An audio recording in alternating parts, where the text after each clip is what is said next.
La salud es un tema que no puede dejar de importarnos. Y ahora la salud, la noticia se ha concentrado en un tema que no tiene que ver con la atención de los pacientes, en un tema que no tiene que ver con el abastecimiento de medicamentos, ni con la prevención, ni con la vacunación. ¿En qué se ha concentrado el debate de la salud y los conflictos que tienen estresado al ministro César Vázquez? Se ha concentrado en el tema de un examen a egresados de la Facultad de Medicina que para decidir su serum, que es el de servicio social que hacen los médicos, un requisito, ¿no?, para que prosigan su carrera, ¿no? Apenas egresan tienen que ir a otras localidades a trabajar, a ser médicos. Entonces, este serum, que antes era conocido como CESIGRA, se ordena de acuerdo a un examen que lo hacían la Asociación de Facultades de Medicina, y el ministro de Salud se ha peleado con todas ellas para hacerlo el propio Ministerio de Salud, y contra viento y marea se llevó a cabo ayer y hay resultados estadísticos. Sobre esto y sobre el panorama de la salud vamos a hablar con un ex ministro de la Salud, y que también, fruto de la terquedad de la gestión del ministro Vázquez por realizar este examen, peleándose con la academia médica, con las facultades de medicina, renunció a su trabajo en la Escuela Nacional de Salud. El ministro Óscar Ugarte, gracias por acompañarnos. Gracias, Fernando, por la invitación. Sí, efectivamente, yo venía desempeñando el cargo de director general de la Escuela Nacional de Salud Pública. Nos pidieron opinión de cómo organizar este examen que acaba de darse el día de ayer, y dijimos que lo que había que hacer era convocar en forma amplia con las facultades y las universidades que forman a los profesionales y con los colegios profesionales, pero cuando nos lo pidieron, que fue, digamos, a fines de julio, para dar un examen como se ha dado el 1 de septiembre, no daba el tiempo para hacer un trabajo convocante, organizado, con la participación de todos, y lo que propusimos fue que en esta oportunidad se tome como venía siendo, que no se introduzcan los cambios que querían hacerse, sino que eso se prepare para la siguiente convocatoria, que es en mayo, porque cada año hay 2 convocatorias. O sea, ¿usted está de acuerdo con que, bueno, sí, pues por qué no que lo tome el MINSA, pero no peleándose, sino consensuando con la academia, con las facultades de medicina? ¿Por qué es lógico que el Ministerio de Salud participe? Porque es el que va a contratar al personal. O sea, es la institución que debe participar en el examen. Y no participaba en el examen tal como se estuvo tomando por la ASPEFAN, la Asociación de Facultades. Para el caso de medicina. Las otras asociaciones de enfermería, de odontología, tomaban sus respectivos exámenes. Esa es una costumbre que se vino tomando desde años anteriores para...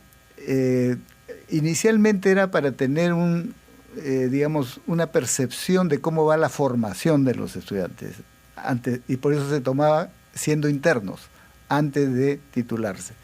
Entonces, lógicamente, si se quería hacer uso de ese examen, debería servir para recibir el título, es decir, los que aprobaran se titulan y los que no aprueban no se titulan. Eso era lo lógico, pero no venía siendo así, porque había facultades que aún no habiendo aprobado determinados profesionales, les daban su título. Eso era parte de lo que había que corregir y era razonable. Y las propias universidades estaban de acuerdo, así como los colegios profesionales, a hacer una corrección en ese sentido. Claro, a cualquiera le puede sonar razonable que sea el Ministerio de Salud el que lleve las riendas de un examen. Pero lo que no parece razonable, y bueno, hasta ha motivado su renuncia, es que el ministro de Salud, de todas las prioridades que tiene la gestión de salud en el país, se abra este frente. ¿Cuál es su hipótesis de por qué el ministro Vázquez decidió pelearse con universidades bastante serias? Porque yo les quito el examen y yo lo hago. ¿Por qué se ha abierto este frente? Que dicho sea paso, es bien crítico que se haya abierto ese frente. ¿Por qué razón? Luego respondo a la pregunta. Porque hay un problema que va más allá de todo esto en el país, en la salud pública. ¿Cuál es? Tenemos un déficit de profesionales. En total, los profesionales, los trabajadores del sector salud, somos más o menos 500.000. pero de acuerdo a los estándares de población, deberíamos tener un 30% más, es decir, 170, 180 mil más, que no están en la calle para contratar, simplemente no existen, hay que formarlos. Entonces, si esa es una necesidad de salud pública, ¿con quién el ministerio tiene que establecer las pautas y los acuerdos para en los próximos años cubrir ese déficit? Con las universidades. Entonces, es, digamos, insensato terminar peleándose y terminar impidiendo un trabajo conjunto, claro, de algo que es fundamental. Por eso reitero la pregunta. Correcto. ¿Por qué lo hizo? Yo creo que uno es, digamos, el afán de imponer su decisión. Vamos a suponer que es un... ¿Terquedad humana? Puede ser en parte.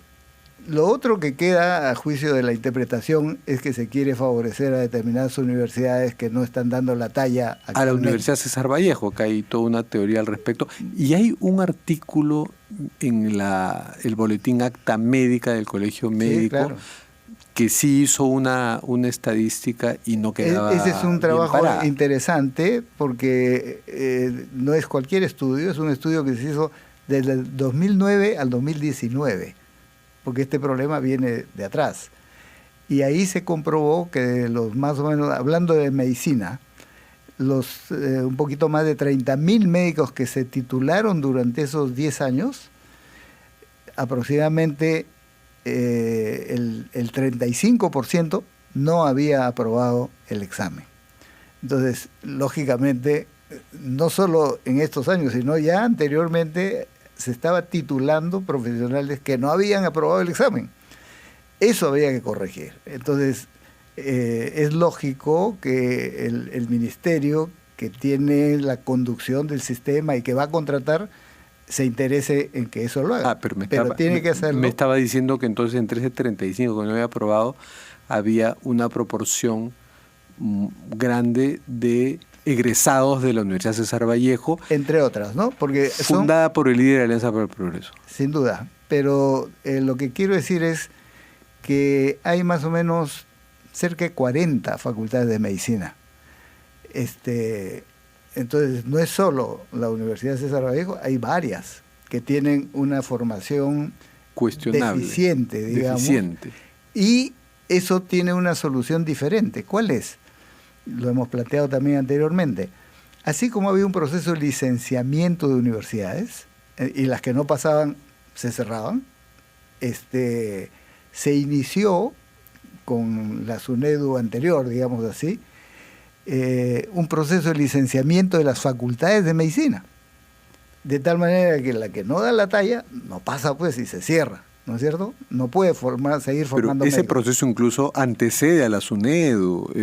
Sí, pero digo, la SUNEDU estaba iniciando el proceso de licenciamiento de las facultades de medicina, aparte de las universidades, porque cuando se licencia una universidad, mete todas las facultades de esa universidad, pero no todas tienen pues las competencias necesarias.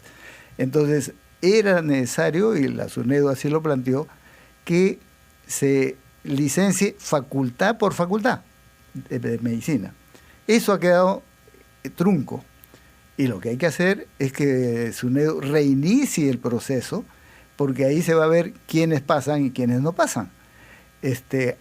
Los resultados ahora, que además deben informarse, no solo los resultados generales, donde, digamos, del total de medicina humana que se presentaron 2.427, han aprobado 1.145, pero más de un 50% no aprobó. Entonces interesa saber de qué facultades, de qué universidades. Incluso hay una nota promedio que es 10.34, algo así, ¿no? Sí, así es. 10.39. Que es una nota desaprobatoria, pues, porque si redondeamos a 10, desaprobó la mayoría. Así es. Wow. En los otros exámenes que se tomaban se aprobaba con 11, digamos, ¿no? Pero aún así, no es una nota pues sobresaliente. Digamos, si lo redondeamos para arriba, pues 39. Está más cerca de 11 que de 10, ya. Redondeémoslo para 11, es pasar así. Así es. Entonces, hay un problema importante en la formación de las diferentes profesiones, no solo medicina, todas las demás. En el caso, por ejemplo, de enfermería, que se presentaron 3.093, desaprobaron el 82%. Es decir, solo han aprobado 500 y pico de profesionales. Y no es el examen más difícil, que usted lo conoce, el examen. Bueno, yo no he participado en el examen. El último usted no ha participado en su elaboración, pero no habrá sido un examen extremadamente difícil, ¿no? Recién se está conociendo el examen, pero aparentemente no lo era, ¿no? Como grado de dificultad, digamos, es un examen promedio, pero eso también es parte de lo que habrá que evaluar, porque cuando hay desaprobados en tal alto porcentaje, o la formación en general es deficiente y tiene que ser mejorada, o el examen de repente no es el más adecuado, digamos, también eso sucede y en el campo pedagógico se reconoce. Pero en este caso el problema principal es, creo yo, porque esto es una ratificación de lo que ya se evaluaba, se requiere mejorar las competencias de las universidades en las facultades que forman profesionales de la salud. Claro. Entonces, el ministro César Vázquez se ha abierto un frente, se ha peleado con las universidades que forman a su principal recurso humano. Y con los colegios profesionales que organizan a esos profesionales. Exacto. Si es que, y esto se sigue manejando como teoría, ¿no? Como una hipótesis, si es que quiso de alguna forma favorecer a la universidad fundada por el líder de su partido, APP, pues no le está haciendo un favor, porque más bien se le está cuestionando y se le está poniendo como la universidad se va a hacer que peor forma, y no es la única. Esto es un problema generalizado. Tal vez la proporción de la César Vallejo sea preocupante, pero tampoco es la única. Bueno, no le está haciendo ningún favor si es que se lo quiso hacer. Entonces, un ministro estresado por esto, con este frente innecesario, ¿en qué tiempo, con qué energías, con qué claridad se dedica a las prioridades? Que usted, que ha sido ministro del sector, ¿cuáles en estos momentos deben ser las prioridades de cualquier gestor de salud y del ministro César Vázquez? Bueno, son los problemas sanitarios que están a la orden del día, ¿no? Hemos tenido durante todo este año la cifra récord en casos de dengue histórica, más que el año pasado, porque el año pasado, que hubo más o menos 258.000 casos, era récord hasta ese momento, 3 veces más de lo que fue el récord anterior, que fue el año 2019, con el niño costero, el 2017, perdón, que fueron 60 y tantos mil casos. Bueno, este año ya hemos pasado los 260.000, sino que uno se siente, porque hay muchas otras cosas y ya nadie se entera, digamos, o busca la cifra. Pero el dengue es un problema serio. Y cuando empiece la temporada de calor, el gran riesgo es que se dispare una epidemia mayor aún, porque las condiciones están presentes y no están resueltas todavía. ¿Cuáles son? El control del vector, es decir, del mosquito que pica a la persona enferma y le pica a la sana y le transmite. Eso es muy serio, y un dato sobre este tema del dengue que debe preocupar no solo aquí en la capital, sino a nivel nacional. La principal característica de este año es que la mayor cantidad de casos ha estado, ¿dónde? En Lima. ¿Por qué? Porque el vector, el zancudo, el mosquito, hoy está por ahí escondido porque el frío no le afecta solo mucho. Capital de la República, sino capital de algunas epidemias también. Exactamente, y va a ser muy grave si es que tenemos una epidemia muy grande. Y ya otras capitales de América Latina la han tenido. Río ha tenido en las zonas urbanas, este mosquito es urbano, podría ser una cosa muy seria, muy grave, y hay que prevenir. Bueno, muchas gracias, exministro de Salud Óscar Ugarte. Terminamos con nuestras cartas sobre la mesa. Pues por favor, escoger una carta. ¿Qué dice la carta? La vida es como montar en bicicleta. Para mantener el equilibrio tienes que avanzar. Albert Einstein. Sabias palabras, nada menos que Albert Einstein.